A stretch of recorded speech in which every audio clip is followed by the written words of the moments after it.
Tous family, bienvenue dans le temple du spectacle. Allez, c'est parti.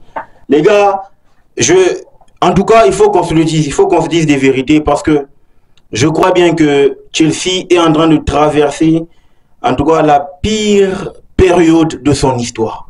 Alors, avant que je puisse déballer, n'est-ce pas, développer cette vidéo, commence par t'abonner, liker et partager. C'est très important parce que ça me permet de grandir avec toi. Donc, let's go. Les gars, j'étais en train de suivre, n'est-ce pas, un petit podcast animé par Nizar Kinsella, notre, n'est-ce pas, correspondant à Londres, ou notre journaliste, n'est-ce pas, qui est attaché à l'équipe de Chelsea. Ok? Mais malheureusement, j'ai eu moi à tirer quelques choses dans son effectif. C'est pour ça que je voulais un peu vous parler, parce que j'ai comme l'impression que Chelsea n'est pas vraiment à la hauteur de ce qu'on attendait de lui. Oui, parce que à cet instant-ci, étant donné qu'on entame, n'est-ce pas, la deuxième année de l'ère Blue & Co, ou encore du consortium Todd Boehly, Vice, Egbali, etc., n'est-ce pas, ce monde-là, ce consortium-là, qui dirige ou qui co-dirige, n'est-ce pas, l'équipe de Chelsea, je pense qu'on n'y fait que regresser. Parce que oui, on arrive à un certain moment où on sent que la mayonnaise ne prend toujours pas forme. La mayonnaise a du mal à prendre forme. Donc, en gros, on titube encore. On patauge, n'est-ce pas, dans le résultat, dans la gestion, dans la façon, la manière, n'est-ce pas, de manager le club, et même au niveau managérial, avec notre entraîneur, ça ne va pas du tout. Pourquoi? Parce que je vais essayer d'évoquer quelques raisons. Moi, je pense que Pochettino, c'est un très bon coach, un très bon entraîneur. Malheureusement, il a accepté, n'est-ce pas, de relever, n'est-ce pas, un mauvais challenge. Pourquoi je dis ça? Parce que je me rends compte qu'il a trouvé la quasi-totalité, n'est-ce pas, de cet effectif, et on lui a donné ça, en sa possession, pour dire, voilà, gros, on te propose un projet qui est, n'est-ce pas, de développer, n'est-ce pas, ces jeunes pour, n'est-ce pas, arriver, ne fût-ce qu'à atteindre, n'est-ce pas, le top 4 du championnat, ou encore choper, n'est-ce pas, une place pour l'Europe. Mais ils ne l'ont pas dit, ils ne lui ont pas dit exactement ce qu'il fallait faire. Parce que moi, j'ai comme l'impression, dans les prises de décision de Mauricio Pochettino, en tout cas, il est en train de vivre un cauchemar.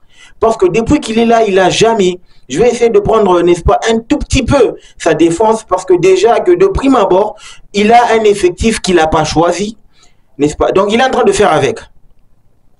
Dans sa philosophie de jeu, il joue avec un effectif composé des gamins, ok? Et on sait très bien que c'est vrai, Mauricio Pochettino, de Southampton, d'où je l'ai connu. Non, moi je l'ai connu à l'Espagnol à Barcelone, ok? L'Espagnol de Barcelone, en Espagne. De là, jusque à Tottenham Hotspur, où il a permis à ce que Harry Kane puisse éclore, Heung-min Son puisse éclore, il avait des cadres. Et on sait très bien que dans le football moderne, tu peux pas, c'est difficile, n'est-ce pas, de tenir ton équipe sans cadre, sans joueur mature. Tu as des baby blues dans ton effectif. Ça va te paraître, n'est-ce pas, difficile de pouvoir relever le challenge. Mais là n'est pas une excuse pour dire que non, voilà, on peut faire facilement une très belle équipe qui peut rivaliser. C'est vrai, dans les dires, il est en train d'avancer des arguments que on est là, on va relever le challenge, il n'est pas là pour faire... Lui, dans ses mots, il a dit, I'm not here to do a nice job, I'm here to win. C'est ce qu'il a dit, c'est une évidence. Ok, mais est-ce que ces phrases s'accompagnent, n'est-ce pas, avec la mentalité qu'il impose dans l'effectif?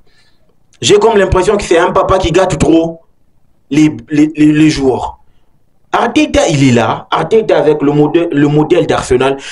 Première année, il a remplacé, n'est-ce pas, Unai Emery. Première année, il a titubé. Deuxième année, on a commencé à voir que l'équipe était en train de prendre forme. Ok? Troisième année, on a vu le résultat. Et là, c'est sa je ne m'abuse, c'est sa 4e saison. Donc, en gros, même si on devra être patient avec Mauricio Pochettino, je pense que il est grand temps qu'il puisse nous montrer, n'est-ce pas, les signes de progrès. Parce que oui, il n'y a qu'un seul joueur qui est en train de s'épanouir, pour moi, dans cet effectif, c'est Cole Palmer.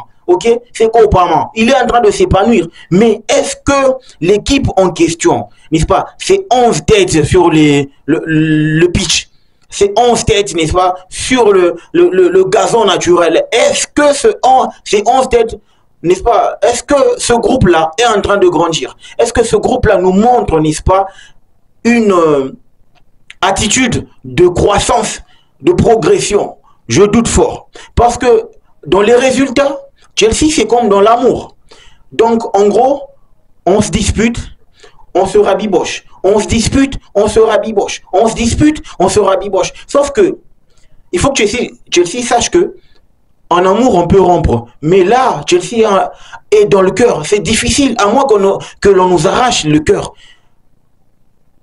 C'est pour ça que j'invite à Todd Boehly de vraiment, alors vraiment, tuer sa fierté et de nous ramener un grand entraîneur qui saura, n'est-ce pas, mettre, n'est-ce pas, sa rigueur au sein de l'effectif pour, n'est-ce pas, sortir le meilleur d'eux-mêmes. Parce que j'ai comme l'impression qu'avec Mauricio Pochettino, c'est un papa ou un papy qui est en train de bercer les gamins. Ils ont été payés à prix d'or. Et aujourd'hui, on voit que le résultat ne prend pas forme. Un Todd Boehly qui ne connaît absolument rien du tout en termes de management d'une équipe de football, tu as besoin, n'est-ce pas, d'avoir un effectif, un staff dirigeant qui maîtrise le rouage du football. C'est tout ce qu'on demande à Todd Boehly.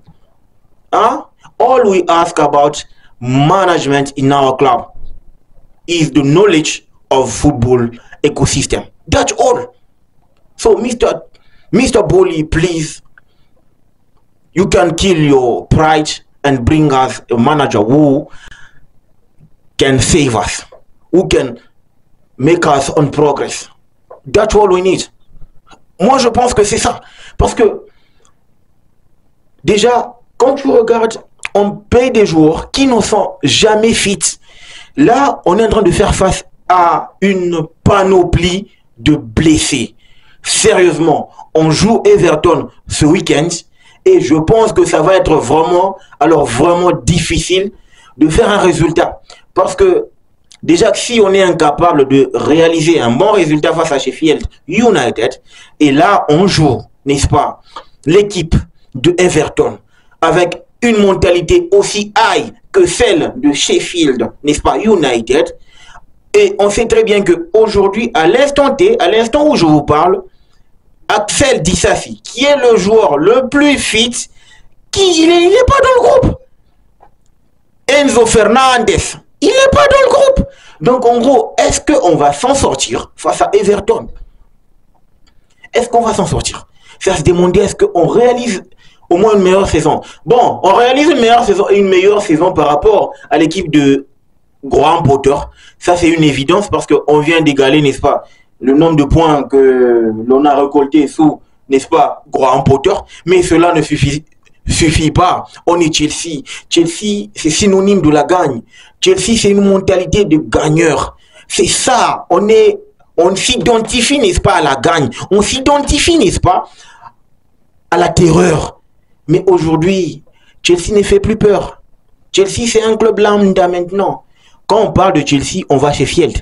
Quand on parle de Chelsea, on voit, n'est-ce pas, Ipswich Town, Swindon Town, Reading, Wigan, etc. C'est Chelsea, c'est le niveau actuel de Chelsea. Mais moi, j'aurais aimé que l'on soit plus que ça. J'aurais aimé que l'on nous donne, n'est-ce pas, une nouvelle image. C'est vrai, on est là en train d'amasser des joueurs en joueurs, mais sans manager, avec de la rigueur, une mentalité de gagneur. Je pense qu'on n'ira jamais loin. Il est grand temps que l'on remercie, n'est-ce pas, Mauricio Pochettino. On peut ramener Tourelle. Je ne suis pas dans la nostalgie, mais dans le savoir-faire. Je pense que Tourelle, il a l'amour. Déjà que tu as l'amour, ça va te faciliter la tâche de déployer ton amour là dans le travail pour nous ressortir, n'est-ce pas, une équipe capable d'aller titiller l'Europe, d'aller faire mal. On a vu de la rigueur avec Thomas Tuchel, même si c'est planté dans son mercato avec les Sterling, Aubameyang, etc.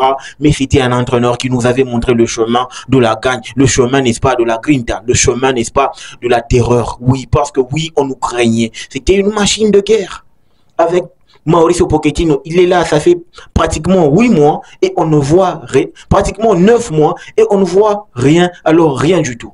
Donc je pense qu'à un certain moment, il faudrait que l'on se pose des questions. On est en train d'aller, où est-ce qu'on est en train d'aller avec ce projet? Où est-ce qu'on est en train d'aller avec ce club? Je doute fort que dans cette cacophonie-là, qu'on puisse, n'est-ce pas, asseoir ou encore avoir des joueurs comme Cole Palmer. Cole Palmer, il est en train de grandir et il a besoin d'un bon projet, d'une vision, n'est-ce pas, avec le club. Mais avec ça, où est-ce qu'on ira?